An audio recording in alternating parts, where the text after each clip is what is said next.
or could we go up to? Well, how much do you ideally need? And can you tell me what use this is going to be put to exactly? Yeah. Are you going to broadcast just the sound or also the video, or? We are planning to broadcast a video as well, if that suits. And we are a publication it's based in Oxford, focusing on current affairs and also political analysis, and generally trying to make academic theories and ideas more accessible to the general public. So we've interviewed folks like Noam Chomsky, Kevin Rudd, Peter Singer, and also Vivian Balakrishnan as well. So these are the folks that we've interviewed in the past. And would pleased to say I've met them all. I can't say I know them all equally well, but I have met them all. They're well and worthy. All right, now I'm just wondering whether in that case I should remove the headset and see whether the normal conversational sound is enough on Skype, or is this sound what you want, in which case you'll see me throughout the video looking like a disc jockey. I think this is really fun. I think it adds to our conversations excitement and also caliber for you to look like a disc jockey, if that suits you. Okay. I mean, my connection is not as good as yours, probably, as much as I'm listening. I will hope for the best. And if there's any point where you can't hear me clearly, raise your hand or something and I'll repeat. Is that all right? That's absolutely fine. Would 35 to 40 minutes... I can't hear you. Yes. I already have a warning sign saying poor connection on my screen. Alas. But we'll just do the best we can with it. No worries at all.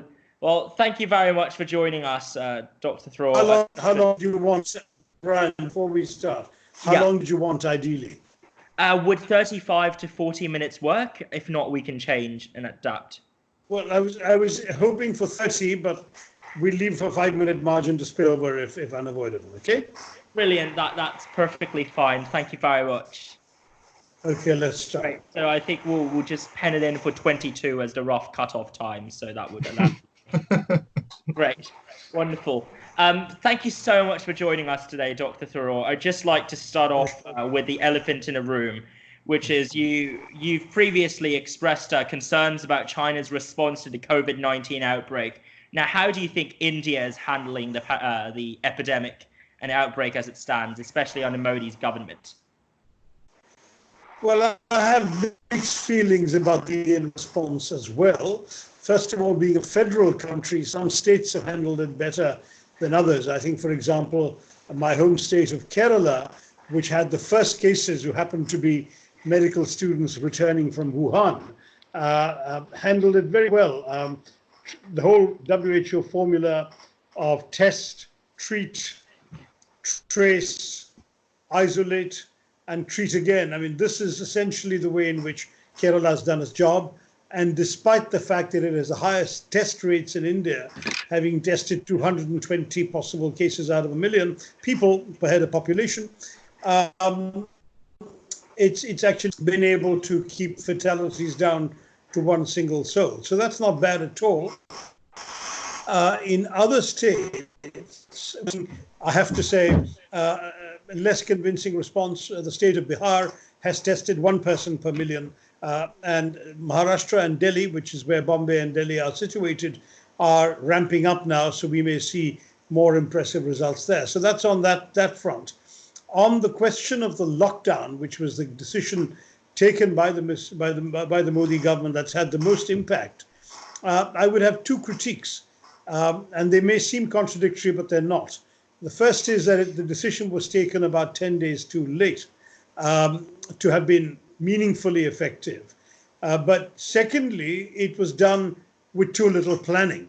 In other words, Mr. Modi gave the nation 2 days' notice before proclaiming a curfew on a Sunday, which turned out to be a trial run for the lockdown, and it went very well, and people had 2 days to brace themselves for it.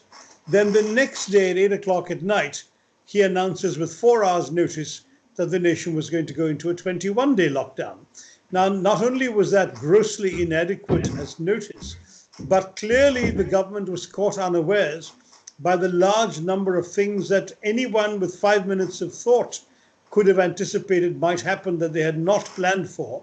Number one, they had taken no steps to give people time to make arrangements in the course of, let's say, a 2-day, 3-day, or even 4-day period to prepare for 21 days of inactivity.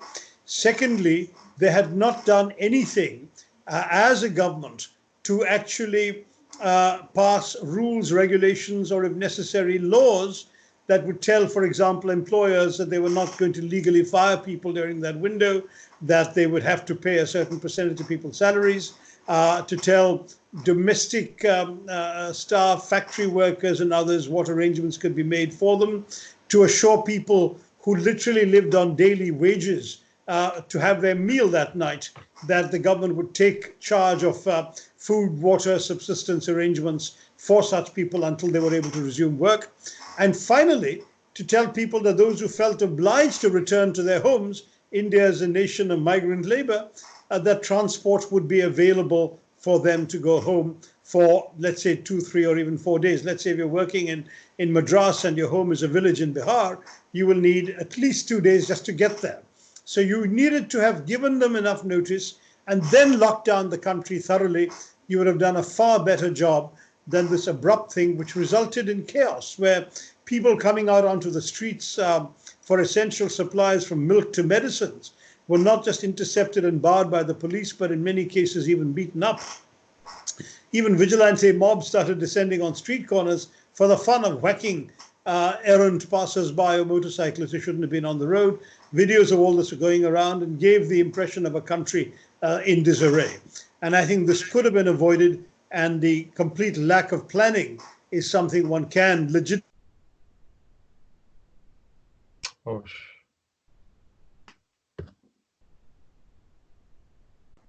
That is entirely fine. Oh, Dr. Tharoor, I think we're struggling to hear you on this bit.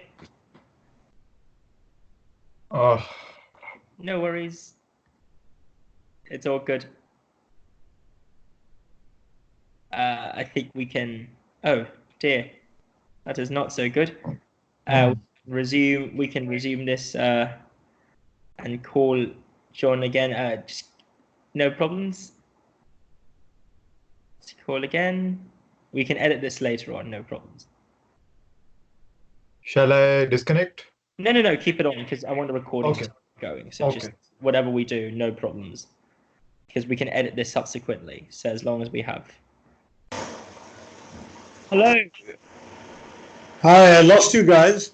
Hello. I realized at some point that I'd lost you, and I kept asking, "Can you hear me? Can you hear me?" But you were just frozen on the screen. I'm terrible. This is going to be a challenge, I'm afraid, because this is the best connection I've got in the house. I'm sorry. I think that is entirely fine. Our editing would also cover the job, so no worries. So at all. what was I saying when you lost me? You were on the fact that folks were lost because they were not given adequate notice, and I actually wanted to sort of pick up on that point more specifically. So following on from what you said, Dr. Tharoor, you mentioned in your Indian Express article that the pandemic has caused a temptation on a part of those nationalists to close themselves off to the international community because they find the opportunity to do so. I think you're spot on. But my question there is, what's the answer to the global wave of isolationism and also inward-looking nationalism? Is there more to be said than just changing the way we govern? Because it seems the whole mindset of governance, or to think that we are governing as opposed to interacting with the people, that might be a route, or at least one of the multiple routes, to blame for the ongoing backlash against globalization in that sense. Quite right. I think that's a good point. And the fact is that these ethno-nationalist populists who have come to power in more than a dozen countries around the world, big and small, clearly have done so on the backs of democratic electorates. That is, that they have actually managed to convince a majority of people that theirs is a better way than that of the sort of internationalist, ruthless cosmopolitans who were creating a global system, as it were, that privileged, in the phrase of the British writer David Goodhart, the anywheres rather than the somewheres. Not the people who are comfortable in business class lounges anywhere in the world versus the people who are rooted in a place, an ethnicity, a language, a religion, and so on. Now, this could be a backlash to globalization because of governance issues and failures, as you suggest. It could be a simple winners and losers calculation that those who felt that they were losing out or had lost out from the processes of globalization decided it was time to have a bit of their own back. And it could simply be something else altogether, which we can't place a finger on, that would imply a kind of global change in the seemingly irresistible shift towards greater globalization economically and a greater pooling of sovereignties politically in order to create supranational institutions like the EU, to strengthen world bodies like the UN or the WHO. Maybe what we saw with the victories of Trump and Erdogan and Orban and Putin and Xi and Modi and the like, and even Brexit and so on, may well be a reassertion of national identities and national sovereignties, which perhaps may then mark the next phase for the next 20, 25 years. We don't know.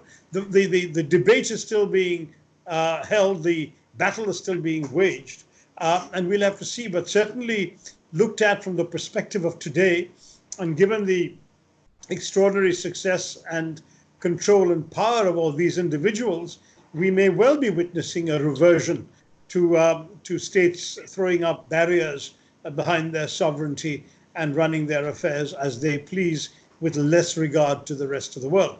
It's clearly not my preferred outcome, not just because I spent a lifetime at the UN advocating the opposite, but because I genuinely believe we can get more done by actually working together. But I by no means the complacent assumption that I will end up on the winning side of this argument. Well, I guess just to follow up on that, would you not say that maybe the best strategy for the cosmopolitans to reclaim ground is to absorb and to co-opt at least parts of the nationalist agenda? So the argument there is that you have certain spheres where nationalist identities are incorporated into the cosmopolitan values, and then other spheres where you ramp up the universalist, let's all come together and work together spirit that underpins the UN and EU and WHO and all of these other associations. And maybe that's just what's missing right now in terms of the narrative of cosmopolitans, that they don't seem to acknowledge. If anything, they seem to sideline local, ethnic, civic, nationalist identities there. Except that that's easier said than done, isn't it? It's all very well if the nationalist identity, for example, to take the Indian case, is the identity that we built up and celebrated for 7 decades, one which was not only democratic, but pluralist, and which respected a multiplicity of identities, languages, political beliefs, ethnicities, and so on within one common political space. Then we would have been arguing for, internationally, what we were defending and promoting domestically. But what you're seeing with these people I've mentioned right now is that they want a national state which is much more devoted to a single ethnicity, a single religion, a single regime with a single political point of view, a single language very often, all of that. And at the same time, you are expecting them to argue for democracy and pluralism and diversity on the global stage. They're not. It's not surprising that both Mr. Trump and Mr. Modi ran on slogans of America first and India first, respectively. So if every country says me first, then you won't have a viable international cooperation, because that first will eat up, as it were, whatever share of the pie they can lay their hands on, and only be prepared to leave crumbs for others. So it's going to become a dog-eat-dog kind of internationalism, if you can even call it internationalism in that way. So that's the battle that's still being waged.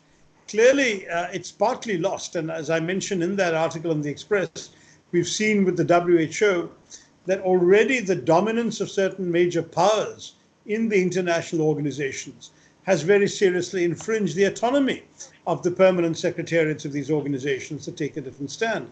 I have been an advocate for some time of a single non-renewable term of sufficient duration, maybe 6 years rather than the present 5, maybe 7 years, for the heads of these organizations, so that once elected, they can actually act without fear or favor until their term expires, and they will not be beholden to powerful countries that would otherwise be in a position to permit or prevent their re-election.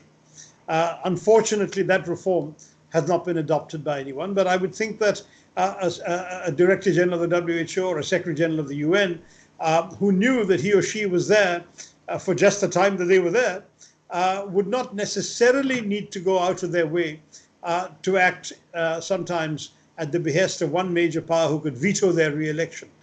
That's the concern. But anyway, this is all very theoretical at the moment. We are in the world we are living in the situation we have. And in this situation, the nationalist, populist, state sovereignty cheerleaders are the ones who are making the loudest noise. Now, yeah, and on that note, actually, I think that's very interesting because it seems to me that Modi right now is incredibly popular because he conforms with exactly the waves and the zeitgeist he identified just then. And on the other hand, if following on from your diagnosis just then, Doctor, it seems that Congress has only room for pessimism with regards to its political trajectory, because if reclaiming nationalism doesn't work, if trying to win on the grounds of cosmopolitanism and also anti-populist measures doesn't work, then it does strike me that Congress at least is going to face an uphill battle for the next 2 to 3 decades. What do you think is needed in a Congress leader to perhaps revive the party's fortunes in light of its current predicaments there? Well, I can speak for my own vision of this, but I certainly can't speak necessarily for the party officially or for its existing leadership. I think that we need a vision that actually does reclaim the best aspects of Indian nationalism. Congress was the party of Indian nationalism. The freedom movement was the Congress. And we should speak of the nationalism of that era, which was a nationalism that was inclusive, that was pluralist, that had room for people of all religions, all faiths, all regions, all languages, and affirm that that's what India was always meant to be all about. And that what the BJP is talking about is a distortion of our historical legacy and of the proud movement that gave us the independence and the constitution we cherish. Second, I think we have to absolutely connect to those who've been marginalized by the BJP's majoritarian triumphalism. And that includes not just religious minorities, but people on the margins everywhere, whether it's women, whether it's Dalits, whether it's our tribal people, whether it's the lower middle class and the poor in the slums.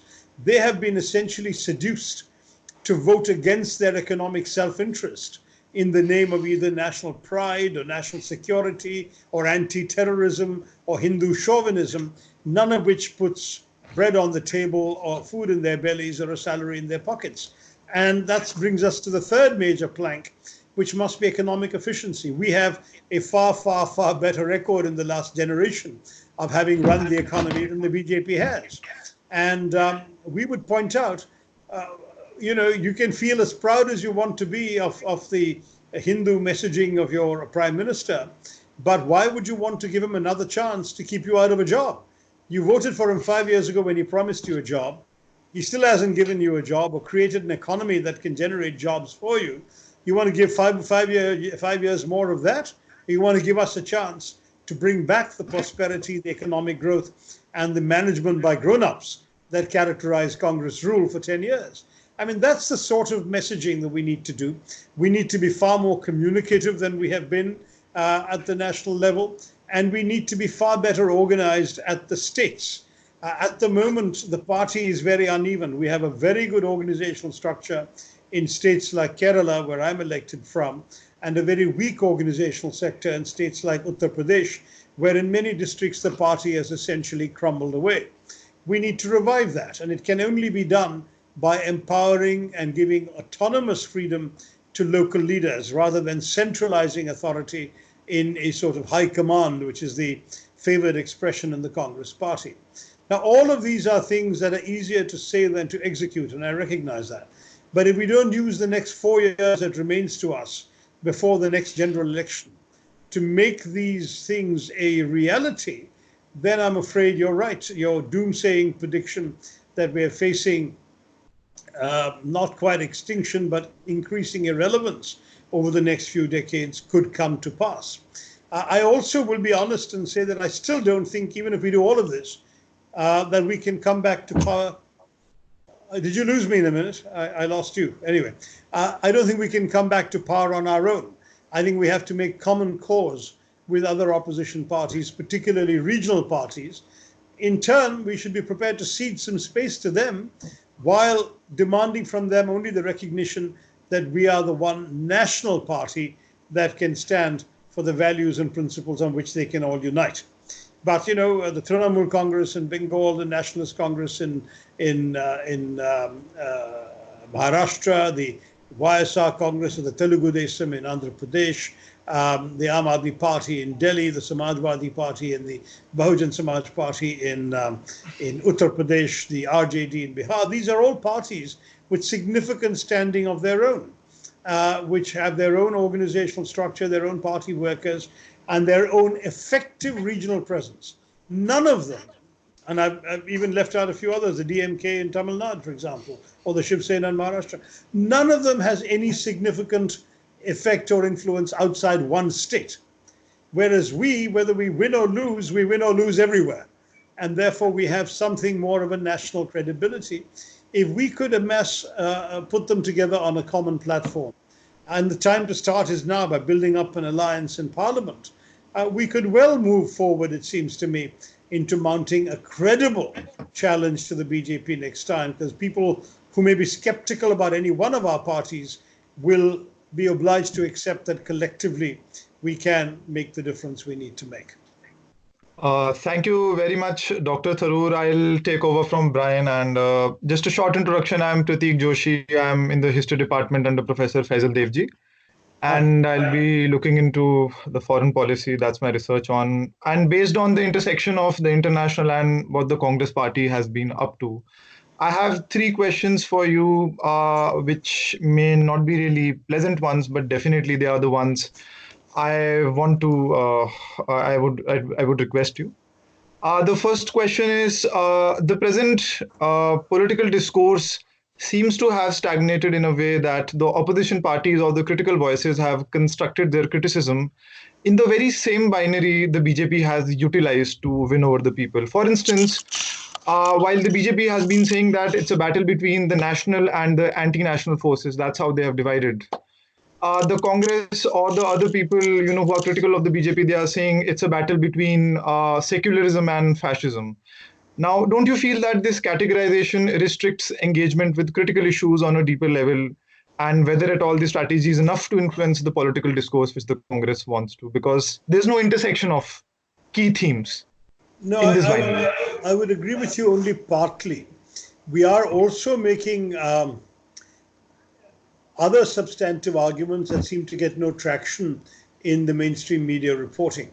For example, we have consistently articulated an economic critique of the government, which seems to get absolutely no attention in the media. So when you focus on the debates that we're talking about, yes, we are talking about those things, but that's the only stuff the media is interested in reporting.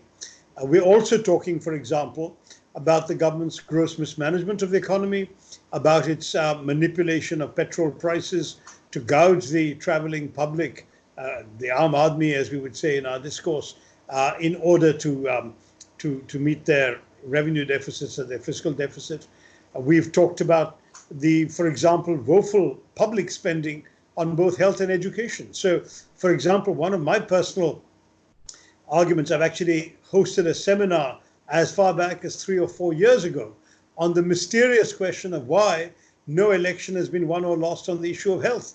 Our public hospitals are an abomination in most states, and the central government's resource allocation is pathetic. 1.28% of our GDP, even today, is spent on health, which is criminally shameful. And maybe as a result of COVID, we can get a renewed impetus to demand a complete reallocation of resources so that more goes to health and less to other things. Similarly, on the environment, I've been running a campaign on clean air for 3 years, which finally began to get some attention when people began to choke and sputter during the Diwali season in Delhi. But it's not that many of us have not anticipated the big issues. It's that the media is only interested in what stirs up controversy and attracts eyeballs, and health, environment, education were not deemed to be those subjects. So I would say that with the voters, we will take these issues back to them as well. Thank you very much for this answer. My second question is, there's this newfound assertion in India's engagement with the international sphere as far as decisions regarding Pakistan or Kashmir or the larger powers like US or China, the way Mr. Jaishankar had its own way of speaking. Irrespective of their implications, the problem this creates for the Congress is that these decisions have been portrayed as course corrections or as compensations for decisions which should have been taken a long ago. Now, as a seasoned observer of the international affairs, how do you address this issue, which directly impinges on the Congress party's performance? I mean, I would use a very impolite term and describe it as codswallop. I think that the only areas of foreign policy that have actually worked have been where the government has continued the existing foreign policy of the Congress party. In many other domains, including the very examples you mentioned, there has been either ineptitude or confusion and some serious setbacks. I think certainly the relationship with China has been incredibly confused in terms of mixed signals on both sides.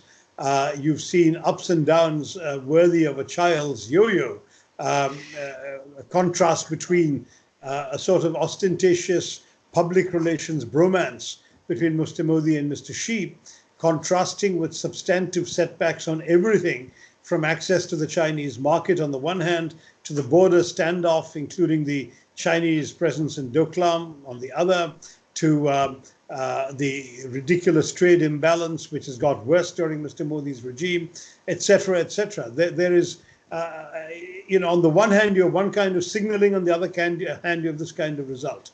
Similarly with America, we have managed the extraordinary feat of taking what had been a very successful bipartisan relationship, and this government has reduced it to one where it's Republicans who love Mr. Modi and Democrats who dislike him, which is an element of partisanship in Indo-US relations that has never existed before.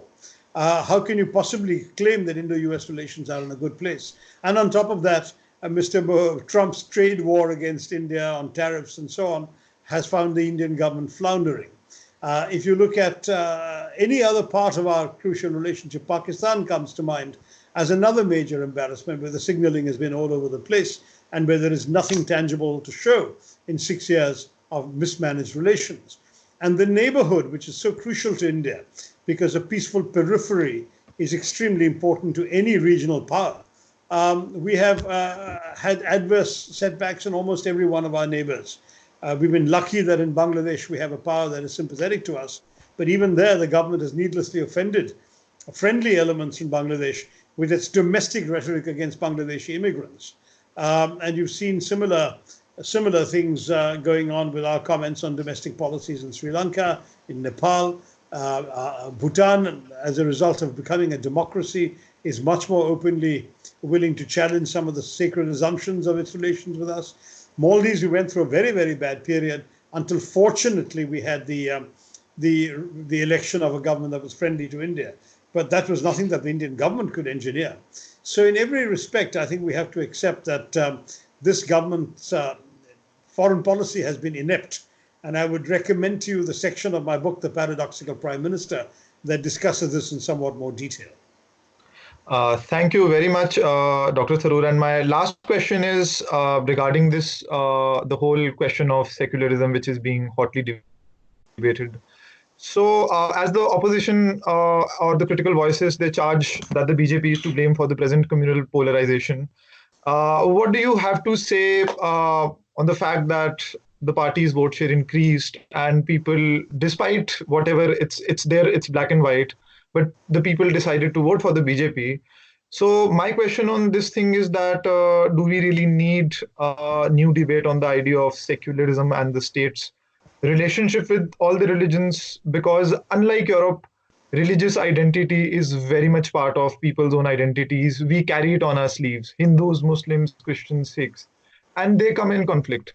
Now, we should not be happy and rosy about the fact that India has been a democracy. It is a democracy, but the fact that in personal interactions, in local politics, identities are very much debated. And as distant watchers, we do have some romanticist ideas about it. But yes, identities are something, they are issues which are a matter of politics and debate and consternation.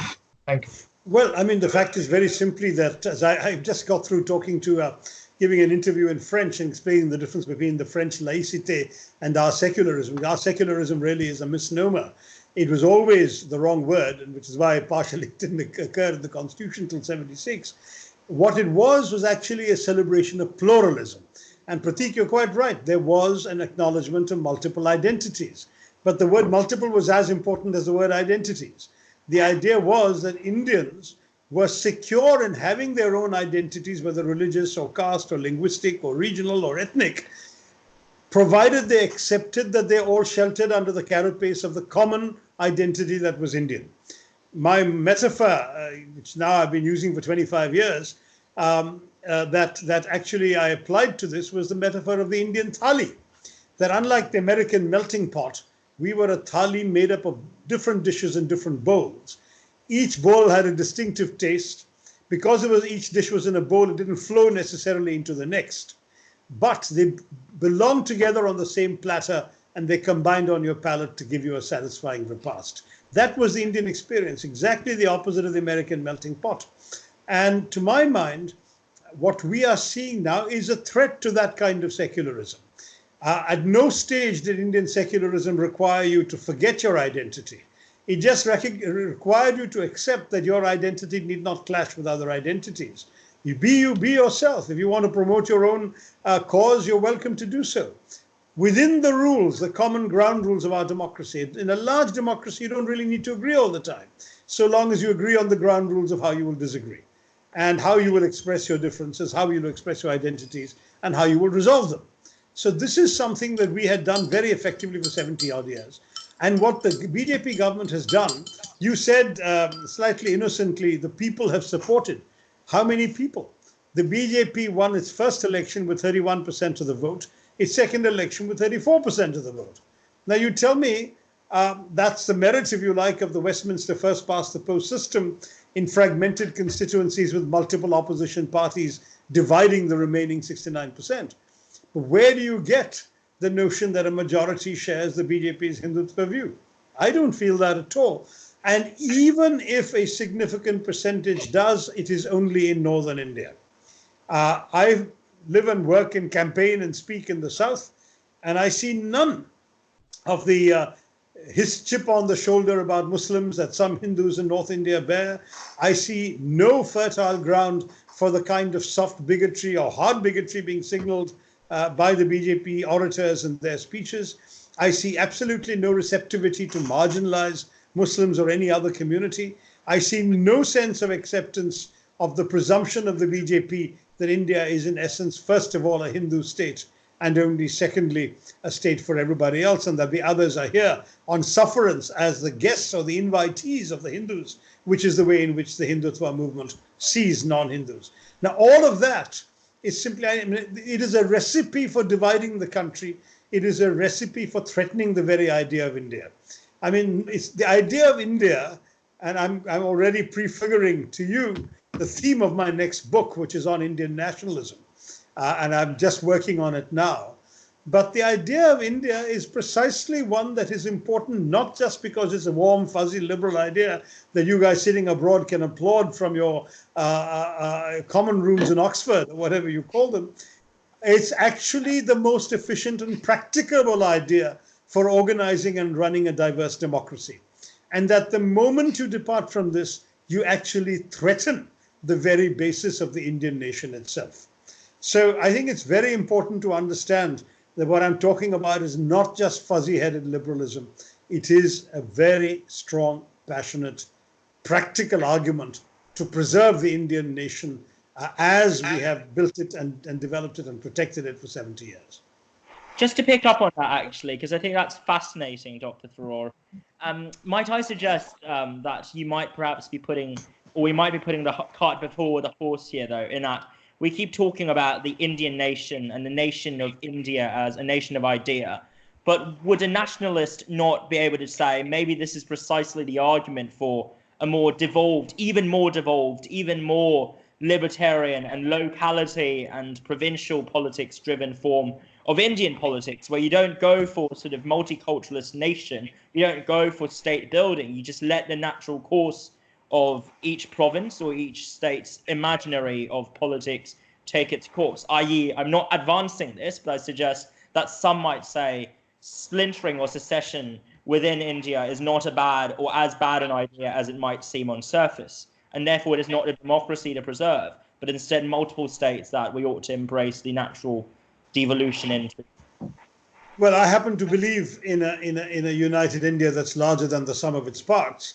And I think it's actually worked reasonably well. If you think of where India was in 1947, in every possible indicator, whether it's the poverty line, the British left us with 90% of the population below the poverty line, whether it's life expectancy, the British left us with a life expectancy of 27, whether it's literacy, the British left us with 13% literacy, and so on and so forth. The collective Indian state did a pretty good job of addressing every one of those problems over 7 decades. So the point is that as long as it were to continue as a state in which everybody felt an equal share, an equal stake, an equal opportunity to flourish, this would continue to be a good, effective, efficient solution. But certainly an attempt to impose a unitary Hindi, Hindutva, Hindustan model on India would actually be extremely dangerous, because there will be then a lot of voices rising saying, why the hell do we have to take this? This is not our experience. This is not our value system. We don't need to swallow this. So my argument is that if you like, the politics, the easygoing politics that you were describing, Brian, is actually the best way of keeping India united and together in the interests of all. And the hardline pursuit of uniformity will actually destroy unity. But that's a theme I'm going to develop in my forthcoming book, which should be out before the end of the year if I use this lockdown effectively and don't spend all of it on video with you guys. So maybe we should resume this conversation a year from now, or six or 9 months from now, when we'll have something more concrete to argue with or against. That is very fair. We've done 40 minutes. Thank you very much, both of you. Thank you very, very much. Thank you very much, Dr. Tharoor. Thank you very much. Tharoor. All the best. Have a good Thank you. afternoon. Bye. Thanks. Bye. You too, all the best. Thanks. Thank you. Goodbye. Man, that was